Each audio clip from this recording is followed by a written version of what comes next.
One, two, three, four, yo, ada yang baru lagi nih, ya kan? Oke, di awal scene kali ini kita diperlihatkan kelanjutan yang menarik dari chapter kemarin, dimana keadaan kelompok Tan Sanzang yang mulai memasuki perut Raja Cacing. Mereka berempat pun mulai melakukan selancar manja-manja di perut Raja Cacing itu. Selancar manja-manja mereka pun benar-benarlah sangatlah panjang. Sampai-sampai mereka pun memasuki bagian perut dari Raja Cacing yang paling gelap. Mereka berempat pun saling tatap-tatapan di dalam kegelapan itu. Di saat mereka saling tatapan-tatapan itu, tiba-tiba cahaya menyilaukan pun muncul di sana. Di mana si pucuk reinkarnasi itu mampu membuat cahaya yang sangat menyilaukan yang bisa menerangi kelompok Tan Sanzang yang berada di perut Raja Cacing itu. Pucuk reinkarnasi menjelaskan jika kelompok mereka itu sudah sampai di perut Raja Cacing. Dari sini kita akan menuju hutan labirin. Kelompok Tan Sanzang yang mendengarkan hal itu mulai bertanya-tanya pada pucuk reinkarnasi. Apa itu hutan labirin? Lalu bagaimana kita sampai ke tempat itu? Pucuk reinkarnasi menjelaskan hutan labirin itu adalah hutan yang sangat indah. Dan hutan itu jauh sekali berada di bawah tanah jalur iblis. Untuk bisa sampai ke hutan itu saja hanya ada satu cara, yaitu dimakan oleh Raja Cacing itu. Tak ada jalan pintas untuk memasuki hutan itu. Dan keluarnya saja dengan cara yang sangat menjijikan, yaitu di saat sang Raja Cacing akan pup untuk buang air besar. Sun Wukong yang mendengarkan penjelasannya itu agak sedikit mengerti. Namun yang jadi masalahnya, kapankah kira-kira Raja Cacing itu akan pup dan mengeluarkan kita di hutan labirin?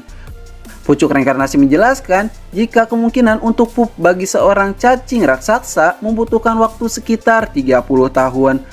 Sun Wukong yang tak sabar berinisiatif untuk membuat sang Raja Cacing ini sakit perut.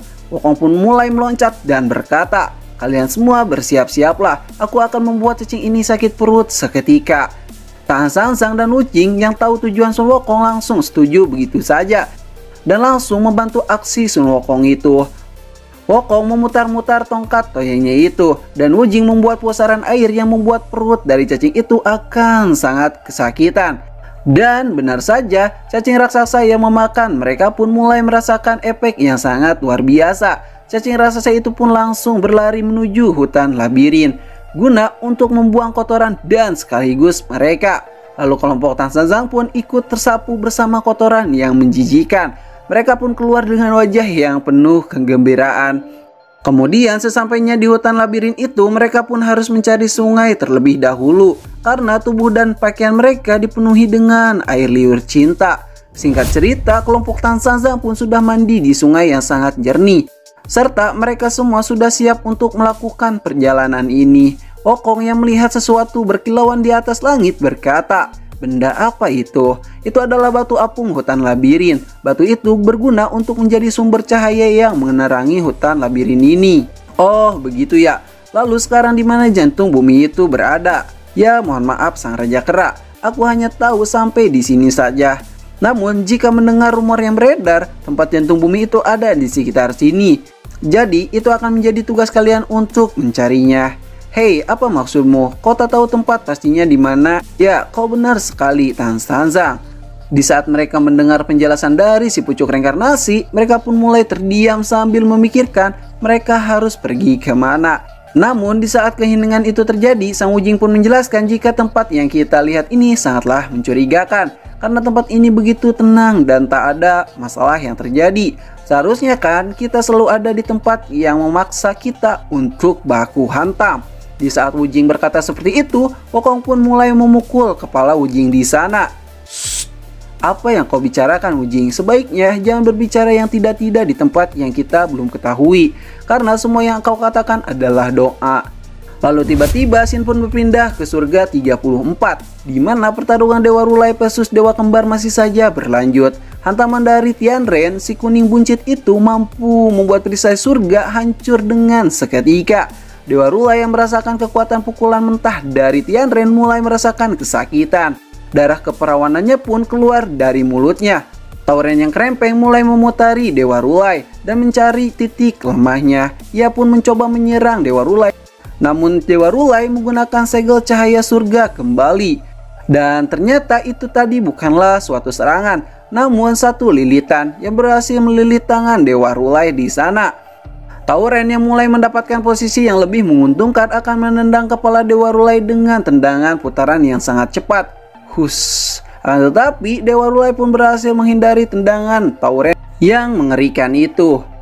Wow, orang ini sangatlah kuat sekali ya. Meski aku tahu dia masih bukan apa-apa jika dibandingkan kekuatan kami. Di saat baku hantam itu berjalan, Tauren dan Tayaren pun berselisih kembali, di mana mereka berselisih siapa saja yang pantas untuk menghabisi Dewa Rulai. Lalu di saat Tianren akan menghabisi Dewa Rulai, tiba-tiba bam, Dewa Rulai pun ditarik oleh rambut Tauren yang langsung membuka portal dan pergi dari tempat itu. Tianren yang melihat itu berusaha mengejarnya, namun karena tubuh dan badannya yang buncit itu, dia tak mampu mengejar Tauren.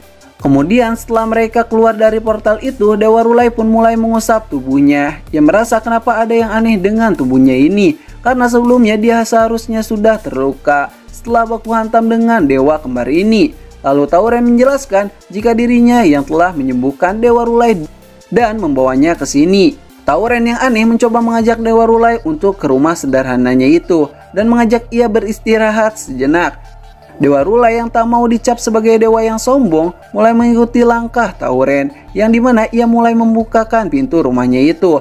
Setelah pintu rumah itu dibuka, Dewa Rulai pun kaget di sana. Lalu Tauren pun mulai memanggil anak-anaknya untuk bertemu dengan Dewa Rulai dan menyapanya.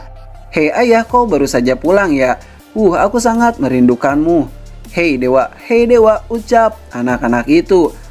Kemudian dari balik pintu muncullah seorang wanita, yaitu pasti istri dari Tauren yang sedang menyiapkan makan siang untuknya. Keluarga yang sederhana ini sungguh sangatlah harmonis. Anak-anak itu pun berlari-lari untuk membantu ibunya menghidangkan makanan-makanan di meja makannya. Tauren menanyakan kepada Dewa Rulai bagaimana dengan anaknya itu. Mereka sangat lucu, bukan? Dewa Rulai yang mendengarkan itu hanya bisa terdiam melihat apa yang ada di depannya itu. "Ayo dewa, kau pasti lapar kan? Duduklah dan makanlah makanan yang lezat ini. Istriku sudah susah payah untuk memasak masakan yang sangat enak." Namun ternyata Dewa Rulai yang dari tadi terdiam melihat semua dengan pandangan yang sangat berbeda, di mana anak-anak dan istri Tauren hanyalah sebuah bongkahan batu yang disusun menyerupai seorang manusia. Lalu makanan-makanan yang lezat itu pun hanyalah sebuah ranting yang sangatlah kering. "Hei dewa, kenapa kau menatapku seperti ada yang aneh? Maafkan aku Tauren, tapi aku harus pergi." Hei, kenapa kau pergi? Istriku sudah memasak dengan susah payahnya seperti ini. Apakah kau tidak peduli bagaimana perasaan istriku dan anak-anakku yang baru saja melihat tamu ke rumahnya? Ucap Tauren sambil berteriak. Dewa Rulai mengatakan, "Maafkan aku Tauren, aku tidak bisa berbohong jika apa yang kau lihat itu selama ini adalah salah. Istri dan anak-anakmu itu semua hanya batu-batu biasa." "Hah? Apa maksudmu? Aku tahu kau mengingat keluarga yang begitu harmonis. Namun terbukalah dan lihatlah ini semua hanya mimpi dan ilusi," ucap Dewa Rulai yang mulai mengeluarkan segel cahaya surganya yang membuat Tauren kembali sadar dari halusinasinya itu. "Hah? Apa-apaan ini semua? Sial, kenapa ini semua hanyalah ilusi?" ucap Tauren yang bersedih. "Hei Tauren, tempat apa ini? Ini adalah surga 34, di mana Dewa Agung Tianyi meninggal." Sementara itu, di sisi lain, Tianren si gendut itu pun terus mencari Tauren guna untuk mencari Dewa Rulai berada dan bersiap-siap untuk membunuhnya. "Hei kalian berdua, kalian di mana ha?" ucap Tianren yang tiba-tiba Tianren pun mulai merasakan ada seseorang yang baru saja datang dan mencoba menyerangnya dengan lemparan ki hijau miliknya. Namun, tembakan hijau itu pun mampu ditahan oleh orang-orang itu. Dan orang-orang itu adalah Dewa Guan Yin dan Dewa Kebajikan. "Hei, siapa kau? Di mana Dewa Rulai?" Jadi ini surga 34 ya. Hei, gila, dia sangatlah cepat sekali. Yang tiba-tiba Tianren pun mulai memeluk Dewa Kebajikan di sana. "Hei ayah, akhirnya kau kembali menemuiku." "Hah? Apa? Ayah?"